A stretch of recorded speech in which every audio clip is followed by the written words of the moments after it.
We're back. It's D7. We've made it an entire week, and good God, people out there that have sat and watched all 7 days of content of both this and the Doctor Who stream, you're miraculous. Like, you're people to aspire to. Like, I couldn't do it. I couldn't watch this. Firstly, I couldn't watch this crap. And then secondly, I couldn't watch all of the stream in the way that you've watched all of the stream. You're divine beings. You should have a glass of milk. You know, I've had a glass of milk. It was good. It sustained me. I had some biscuits with it. I had some Damage Orders, honest. They were quite stale and powdery. But they sustained me. And that's all you really need. That's all you really need. What if we did this one as an ASMR? I know I say that wrong every time, but it's what happens. There we go. Is this better? Probably not better. I don't know where to look. I still don't know where to look. Anyway, day 7. Day 7. What is on day 7? We've got Colony in Space, 5 episodes. So most of Colony in Space. You got your first episode yesterday and most of it today. You've got your demons, or daemons, as it is known, in 5 episodes. You've got Curse of Peladon, 4 episodes. Pardon me, that's the milk. The Sea Devils, 6 episodes. The Mutants, 6 episodes. And the Time Monster, 1 episode of that. So that is another hearty filling of a Pertwee sandwich that you'll be getting tonight. Let's go through it. Let's stop going off the page where the episodes are. Colony in Space, we talked about it last night. It's really political and great. The Demons is your first proper new episode of today. It is a classic. It's a vibe. It's very, very good. I've got the novelization of it back here. It's the one Target novelization I have. I should have probably used this as the thumbnail, but I haven't. I actively haven't. I read a good few chapters of this over Halloween last year. This was going to be my scary Halloween read, and it was very much not a scary Halloween read. It was very much a very cozy, warm, honey, comfort cushion of a read. It is good. I'm not slating it. Slating it? Is that what? Slating it. I'm not slating it, but it was very I was never expecting it to be scary. You know, it's Doctor Who, but I've never understood that. I don't get why people were like, "Oh, I hid behind the sofa." No, it's a good time. It's a good time. It's not a scary time. It's a good time. But the Demons, because it's demon based, it's like 70s satanic stuff. It's got that vibe around of it. It's like, oh, it's the scary Pertwee one. Oh, it's the one where Satan himself marches across the field. It's kind of not that. The first episode is great, and it's kind of that because it's got a BBC Three joke in it. It's the 70s and they make a BBC Three joke. And how weird is that? Because at the time, BBC Three didn't exist. And the kind of joke was that it was going to exist. And then for a lot of time, BBC Three did exist. And now BBC Three doesn't exist anymore. I know it's online now. And I know they're still kind of making stuff. But it's dead to me. It's dead to me. If it's not on the analog TV, and I know analog TV is dead to us, but if it's not on the analog TV, it's not in my brain. This is a BBC Three joke in the Demons. It's great. There's Satan. Satan rocks up at one point, and he's like a celestial gardener of worlds type monster. And the implication, or the implication, that's the fact, is that the demons, the demon race of aliens made humanity or whatever. That's my understanding. I fell asleep in it. I fell asleep again in the middle. That's going to be a theme for a lot of episodes, is I fell asleep watching it on Twitch, which I'd have on a t-shirt. Maybe that could be some merch. We can make some sweet, tasty stream dollar. I don't think we will. Demons is good. Demons is a classic. That first episode has a great scary vibe, a great kind of kids horror kind of thing, because a lot of night shooting. It's a leftover from my days of watching Tokusatsu, but anytime they had shots filmed at night, I'd call it heroic night filming. And I feel like the Demons has a lot of heroic night filming. It gets into a lot of daytime horror stuff, and there's a heat barrier erected, and UNIT gets involved. And UNIT versus Demons is something that I want more of. That could be like a class, like do that as a New Who episode, like just proper demons, or like yes, do it as like, because I know it'll always have to be like, oh, they're not actual demons, they're just aliens that like inspired the lore of demons. Do that, but like don't emphasize that. Like have that be a thing, but not be the thing, if you know what I mean. And then just have Unit die to demons. That'd be great. Like, is there an XCOM mod or spin-off or something where like instead of the aliens they're fighting demons? Because that's a vibe and a half. I know that's kind of what Evangelion is in a way, but yes, more of that vibe. More of that vibe. The demon's great. It's got a wee gargoyle bloke called Bok. I want to say it's called Bok. Can I look through here for just like look at this. You know that? He's like standing there. And he's a wee he's a wee goblin guy, and he's meant to be scary, and it's like, oh, the demons, eh?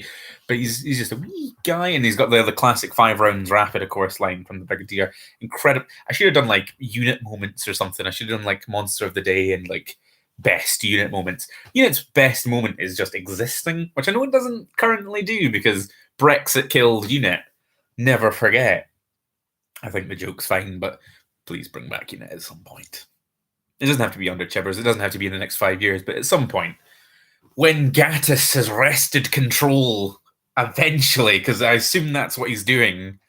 Like maybe Gattis was fine, like not being showrunner or whatever, but the moment they dared come after Unit, his blood was up. I have to imagine. What's after the demons on that? Like again, should have written this down so I don't have to keep switching. The demons, and then there's the Curse of Peladon. Curse of Peladon, mercifully short at 4 episodes. Not a slight against Peladon. I just think most episodes should probably be about 4 episodes. Most stories should be about 4 episodes. That's not a new view. I don't think, anyway. And that's kind of a thing. You know, a lot of Doctor Who is padded. And then you get to the problem when you get to New Who where it's not padded enough. There's not a happy medium. Nothing can be good. But Peladon, I remember Peladon from... I must have seen it back in the day. It must have been one of the UK Gold ones. Because I remember because it's like a haunted castle kind of vibe. I know that's not a lot, because there's a lot of mining stuff going on in it. Or is it the next one now, the mining stuff? At some point in the Peladon duology, because there's a sequel to it coming up. I don't think it's on today. I think it's on tomorrow. But there's a sequel coming up where I feel like the sequel has a lot of the mining stuff. Does the Curse of Peladon have a lot of the kind of monstery stuff? Because there's a monster of Peladon, but I think that's what the next story is called, but it has more mining stuff than it does monster stuff. Doctor Who can be confusing. And I don't know if I'm helping, honestly. I don't think I am, but I'm having a heck of a lot of fun. And I know James will watch all these videos, so that's enough. That's enough for me. I hope that's enough for me. But Peladon has this great like haunted house. There's a lot of like, it's like a castle on a cliff, and there's like lightning. Again, memories.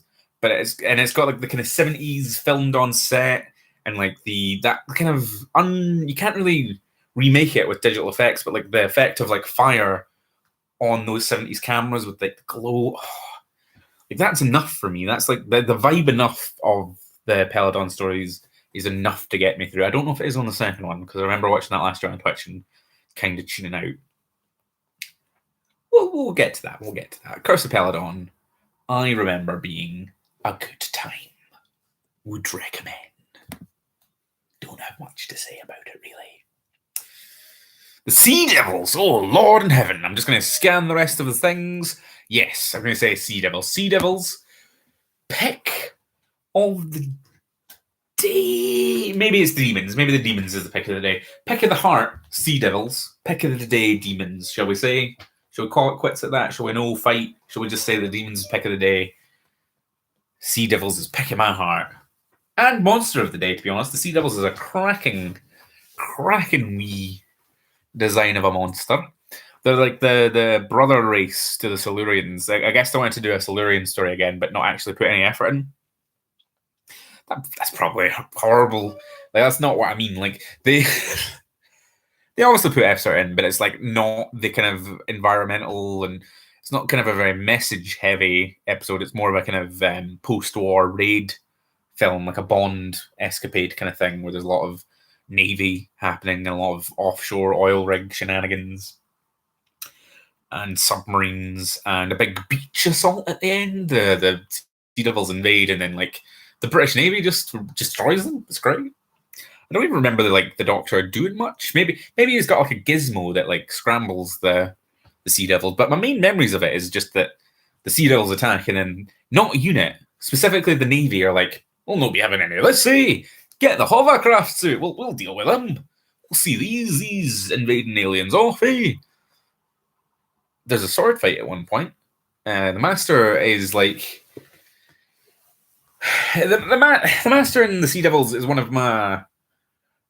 I like the trope, but also don't like the trope when it comes to supervillains, because they've just like imprisoned him, and it's like, oh, this is like the most impenetrable prison in the world. But it's just like a castle in like I know it's in a small fjord or like a river or in the middle of an ocean. It's offshore. It's very seedy. It's very isolated. It's like a kind of Alcatraz-y kind of vibe, but they've just like assigned him some easily corruptible guards, and specifically a very easily corruptible warden.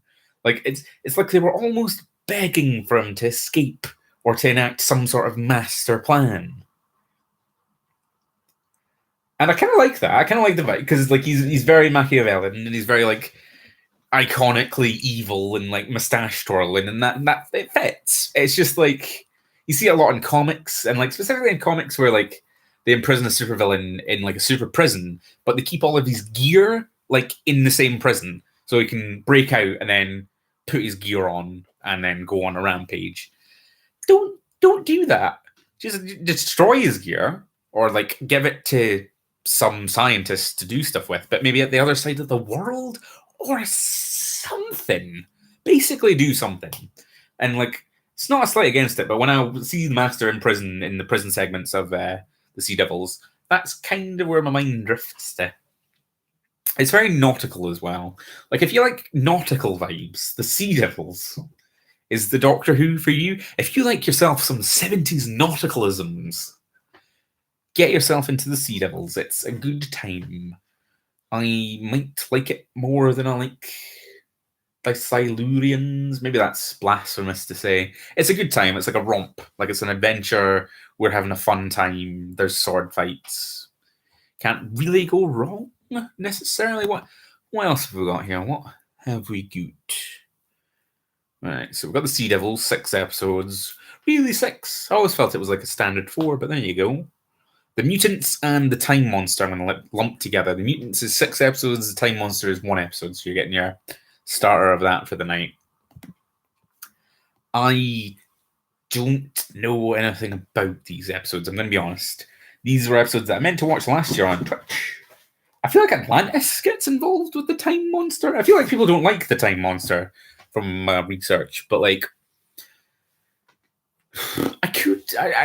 This will be my homework. I will make the time. I guess I don't. That's not what I mean. But like, I'll make the effort to see the Time Monster, because it's one of the ones I want to see. It's handy that Twitch is showing them again, so I can get the chance to see them. So I'm quite grateful for their choice of streaming, and it also, you know, enables this video series to exist and me to give me a vector to talk to you about Doctor Who, because I have a lot of opinions about Doctor Who, and, you know, build a wee bit of a rapport with you, and maybe build some audience for when we do that end of series aftermath on season 11. I don't feel bad about waiting forever as well, because there's not going to be Doctor Who for like a year, so it's still going to be fresh-ish, isn't it? It's still going to be worthwhile to do an autopsy on that series.